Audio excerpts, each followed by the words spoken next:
ayos naman po sana kung etong Vice Presidente naming may sayad sa utak ay nagpapaliwanag.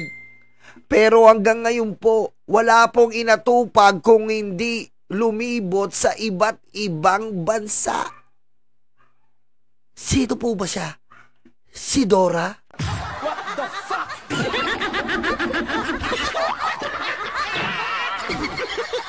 Chichichiridora! Chichichiridora! Si Dora po ba yan, mahal na Korte Suprema? Ha?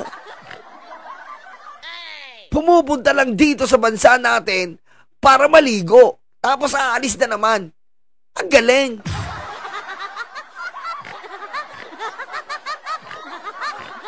Ha?